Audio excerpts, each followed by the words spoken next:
What's up, gamers? My name is Simba! So I've been gone for a little bit. It's kinda obvious. What we thought was vertigo happened to be not vertigo. It happened to be something completely different.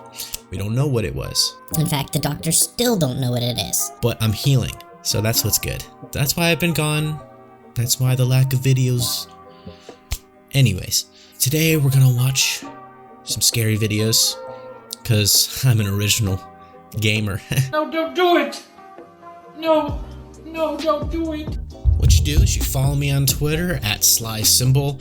Then what you do is you give me the link to the scariest video that you can think of, and I will react to it on the page. And also, you get a shout out. Let's go. This first one's called A Manchester Horror Story Animated, and it was uploaded by Llama Arts. Llama Arts, big fan.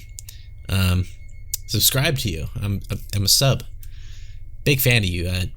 All I'm asking is please don't copyright strike me. And if you want it taken down, man, I'll get rid of it. Just let me know. Just let me know. Love you, man.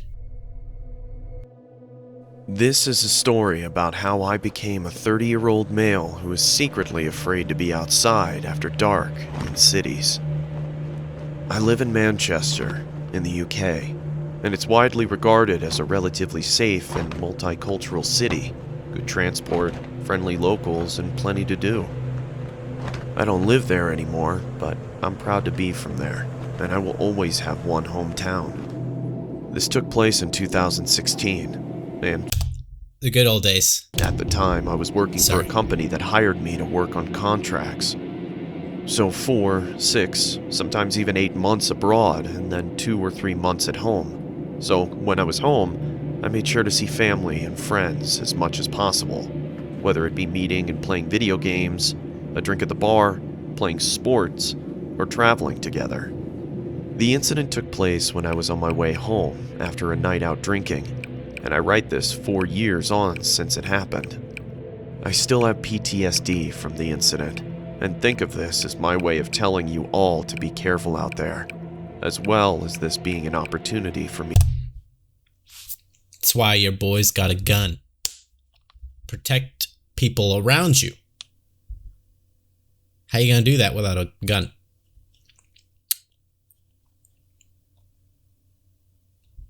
Me to talk about it. Those who know Manchester know about its quite frankly amazing tram system. It's affordable and easy to understand.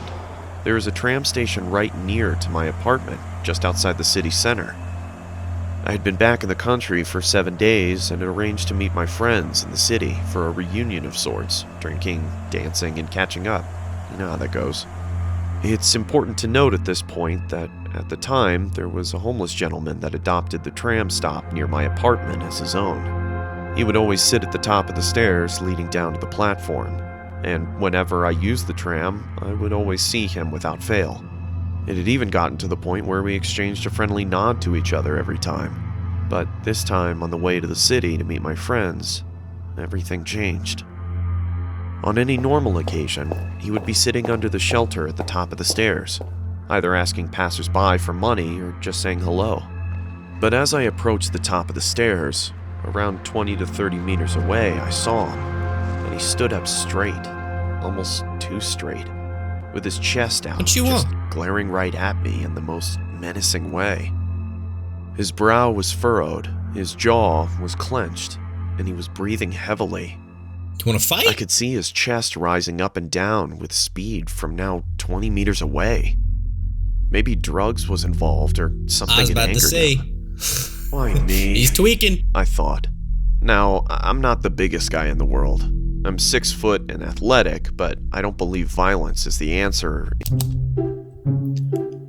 Bro, if someone's attacking you, what do you think is the answer? Please don't hurt me. In any case, I'm not easily intimidated at all, but the way this guy looked at me sent shivers down my spine. I immediately looked down after we made eye contact, and then looked ahead, because I thought maybe it was just a glance from him. Then, I looked back at him again, when I was even closer and his eyes were still on me. This time they were wide, and he looked unhinged like he was ready to attack. Put him up. I looked away again because at this point I felt I had to ready and prepare myself for a potential confrontation with this guy. When I was close to him, I looked back again. You don't think violence is the answer? Forward, watching my every move, looking me up and down as if he was assessing my weaknesses. Nah. As Watch this happen to me. You see a man looking at me like that? No, bruh. Come at me. Come on. Come at me. Nah. At the end of the day, you better be smarter than me, because I'm going to use my wits to get you on the... I ain't losing. Nope. I ain't losing. Ain't happening. As I approached the top of the staircase, he was turning his head as I moved. I knew that this was not normal behavior from him, or anyone for that matter. I thought I have to address this, because he's freaking me out, so I stopped, met his gaze, and pointed my body towards him just before I went down the stairs, and I calmly asked him, "Is everything okay, mate? Can I help you with something?" Might.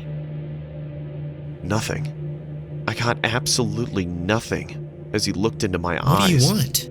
I could hear his fast breathing at this point through his nose, and he looked like he was having some sort of episode. So I moved on and quickly went down the stairs. What the f*** has gotten into this guy? I thought. Great, now I gotta bleep crap I out. almost felt bad for him. At the halfway point of the stairs, I looked behind me to see him standing at the top, looking down, directly at me again. What do I you could only want? describe the look he gave me as bone-chilling. He looked like a predator that had found his prey. I kept moving as I didn't know if this guy had a weapon or what his intentions were at this point. When I got to the bottom of the stairs, I turned around again, and to my shock, he had walked 4 to 5 steps down, still standing and glaring at me with the same disturbed... At this point, I'm turning around and I'm saying, no, you're not gonna just sit there and stare at me and follow me like that. I'm acting crazy.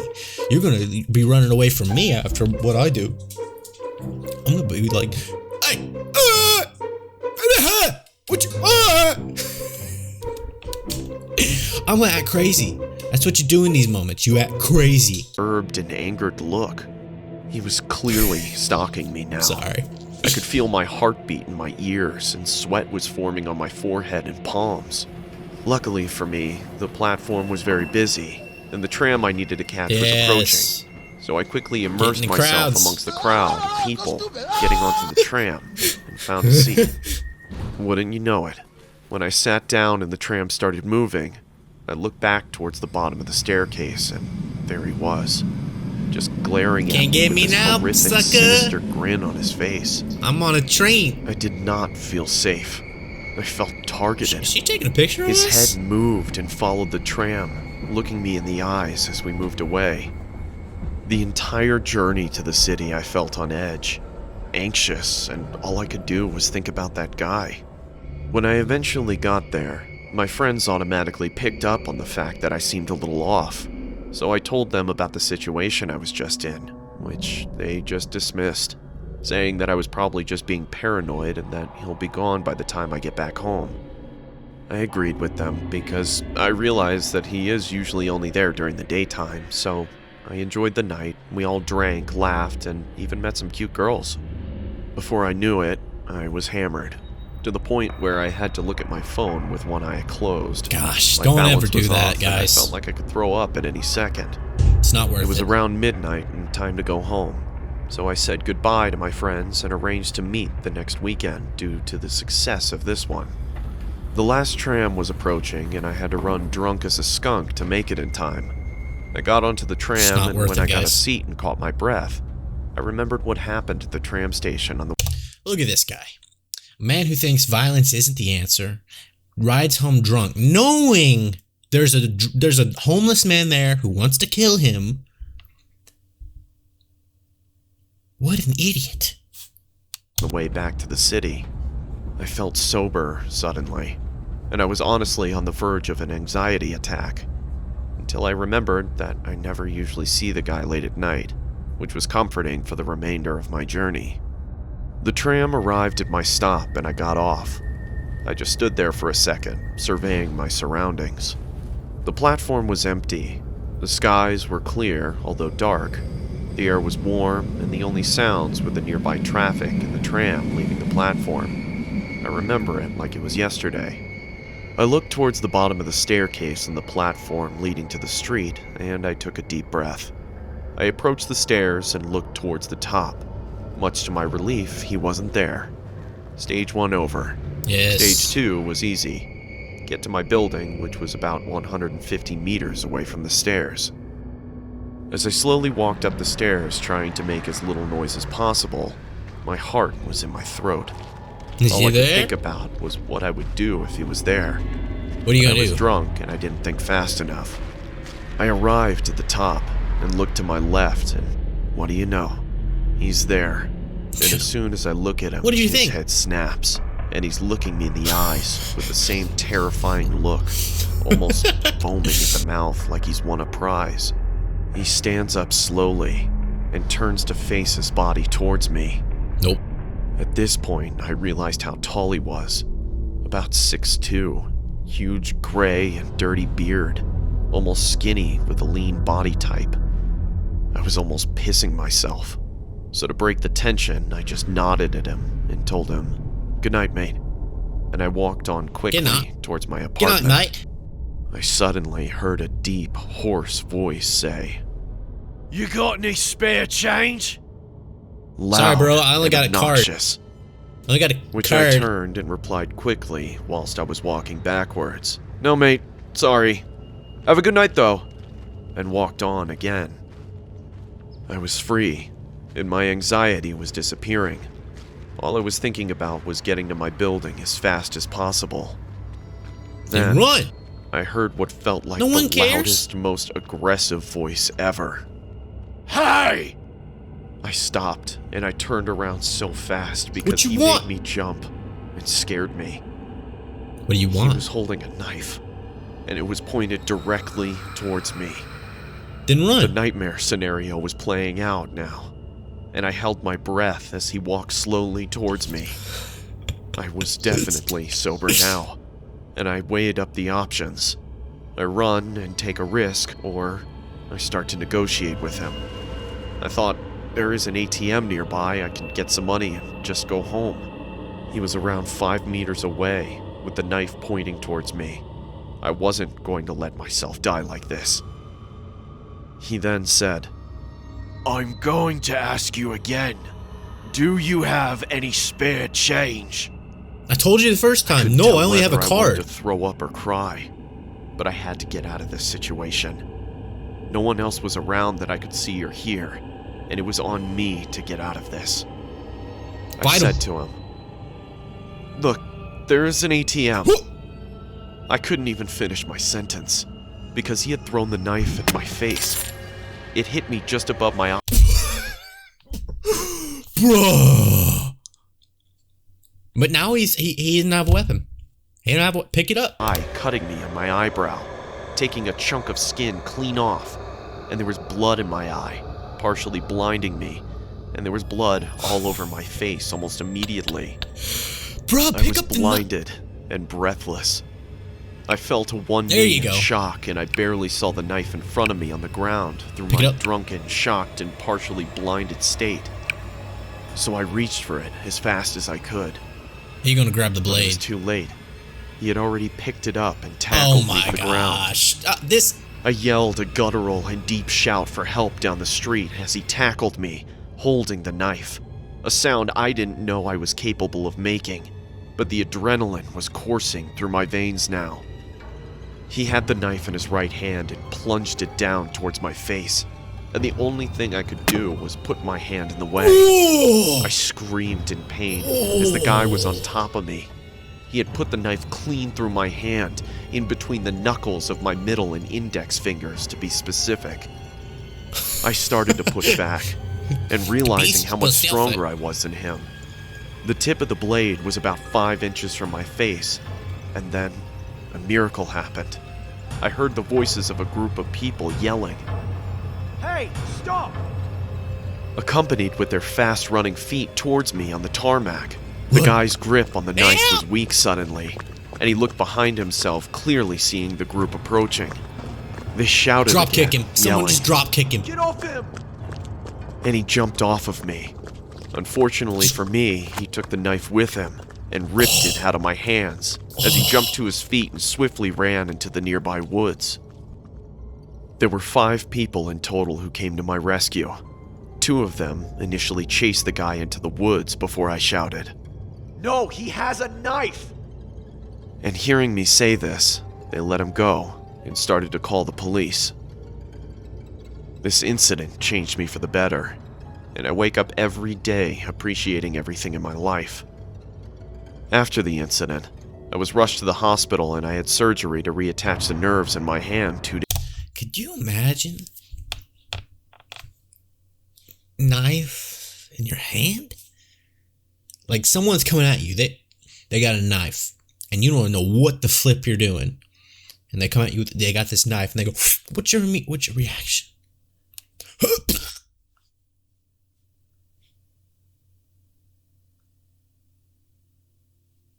I would hurt. 2 days later, the guy who attacked me is in prison now for attempted murder. The police showed after the incident within 5 minutes, and full credit to them. They found the guy hiding in the woods, still holding the knife behind a tree, and they managed to subdue and arrest him on the spot. What made him crack? He was on a cocktail of drugs, and he openly admitted to the police that he fully intended to kill me if he had the opportunity.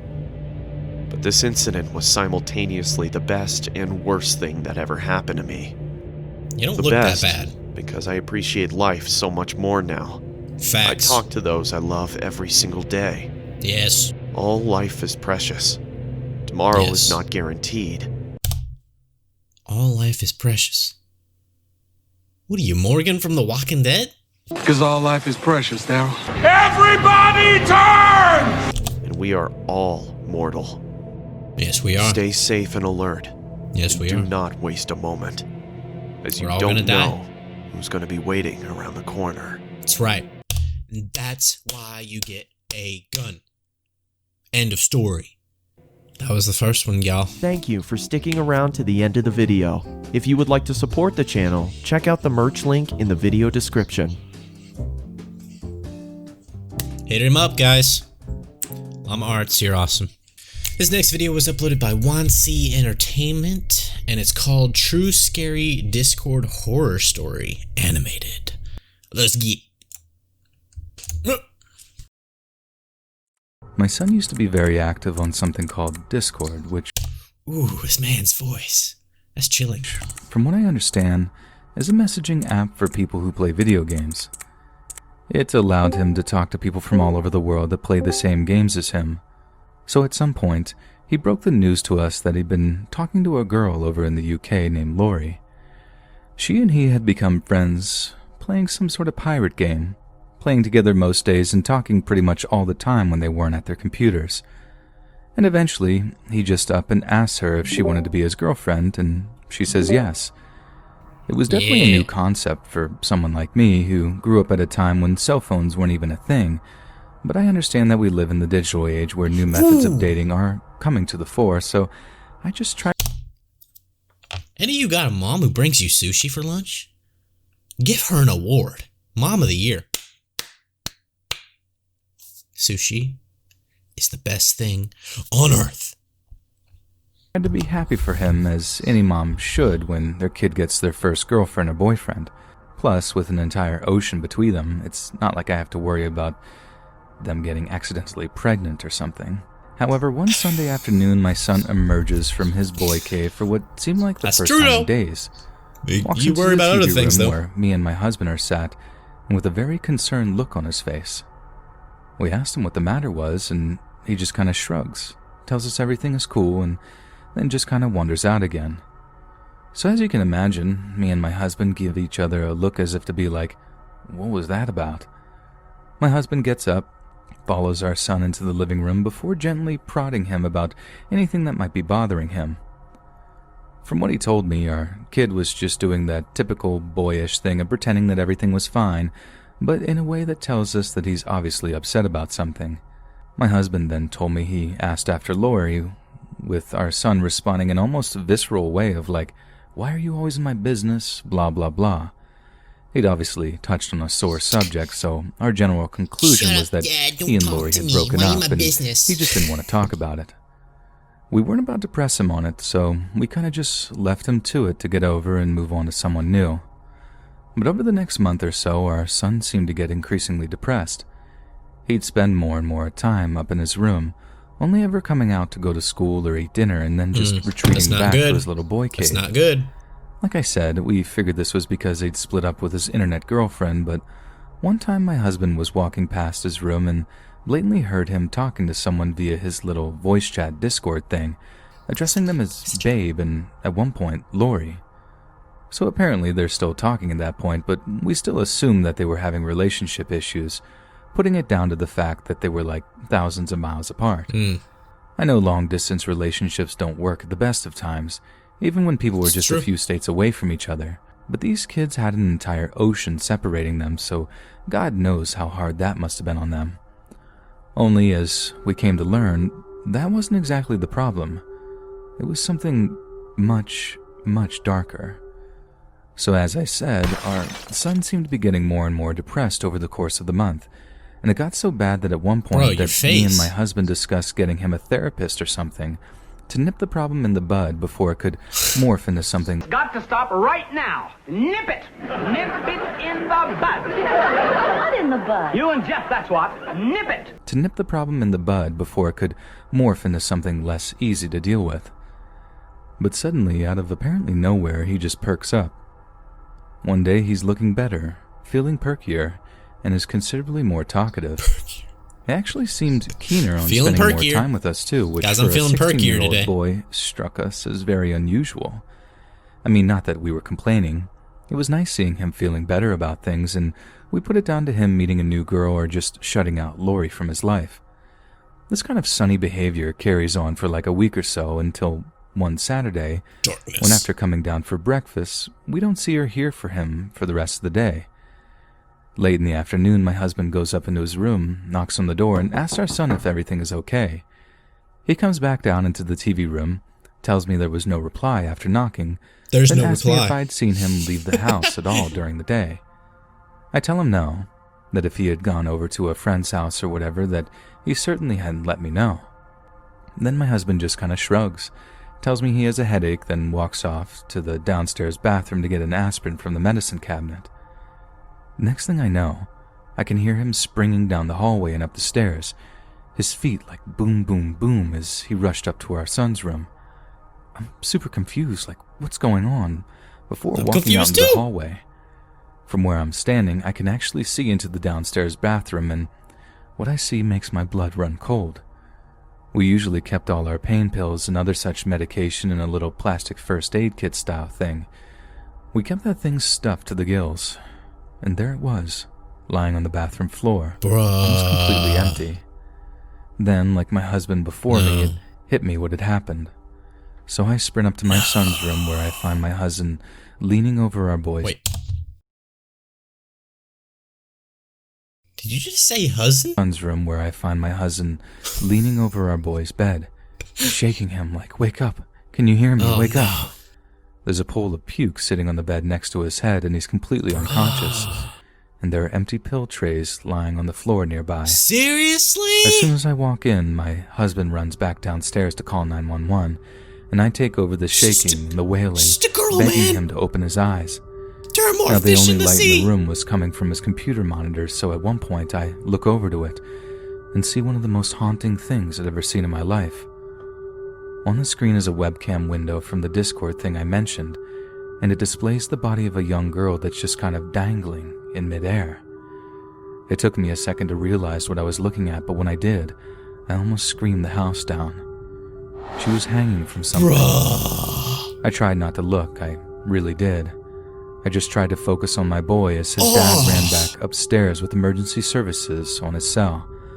I should have told him not to look, but I was just distraught.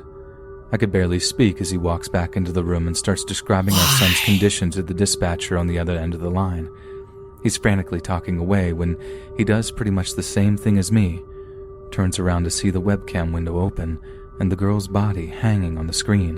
Why, though? He just froze and stops talking, long enough for me to be able to hear the dispatcher say, "Sir, are you there, sir?" "Oh, I'm here." At which point he snaps out of his daze and carries on talking to the person on the other end. It was that then had the same presence of mind to turn off the computer, all the while giving the EMTs a home address and begging them to arrive as quickly as possible. You guys remember that scene in Spider-Verse where Miles is carrying the computer and the monitor and Spider-Man's just like... Alright, let me tell you the good news. We don't need the monitor. Yeah, that was a great scene. I love that. That's basically what this guy just did. Not the computer. Our son was taken to the hospital where he promptly has his stomach pumped. We stayed all night, waiting in the visitors area, and when a doctor finally approached us with an update on our son's condition, I found my heart racing as I prepared for the worst. But thankfully, we'd gotten him to the hospital just in time. He survived. Barely, but the same couldn't be said for the girl on the computer screen, who we assumed was this Lori girl he'd been in the long-distance relationship with. When our son woke up and saw us in the hospital room, he burst into tears. He apologized over and over again, and we all just cried it out together. He then proceeded to spill his guts to us about what had happened, and I honestly couldn't believe my ears. It turned out that they'd formed a kind of pact together just the week before, right around the same time he seemed to have perked up and gotten out of the funk he was in. Apparently, that was what did it. That she and he had figured out a way to escape the pain they were suffering, and that the revelation had been some kind of boost to him, as morbidly insane as that sounds. We went ahead with booking him into therapy, and he's doing much, much better now. We don't monitor his online activity. You do know you guys can see each other, right?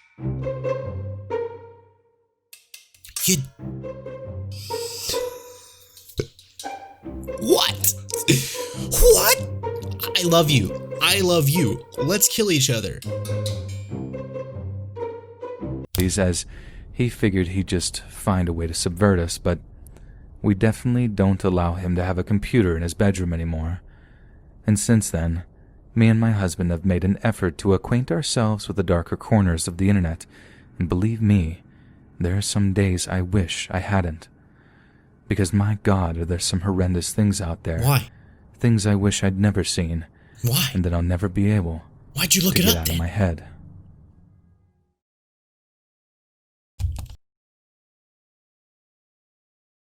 Read this. Right here. If you have any trouble, contact me. I will help you. Alright, guys. I hope you guys enjoyed this episode. This is something different. I've not felt like playing video games. Actually, I've really wanted to play video games, but my brain, whatever's been going wrong with me has affected my brain and my memory and my muscles. I am so fatigued everywhere. Bro, my brain is messed up, my muscles are messed up. So that's why I've been gone. Don't know if there's a cure for whatever I have, but I'll keep you guys updated. Remember to follow my Twitter. Send me scariest videos you can think of. It doesn't have to be animated. Today's videos weren't that scary. They were just more like I think it's okay, I guess. But thank you guys for watching. I appreciate you so much. Love you. Because if there's no you, there's no me. That's how that works. Thank you guys again. I'll see you guys next time. Bye-bye.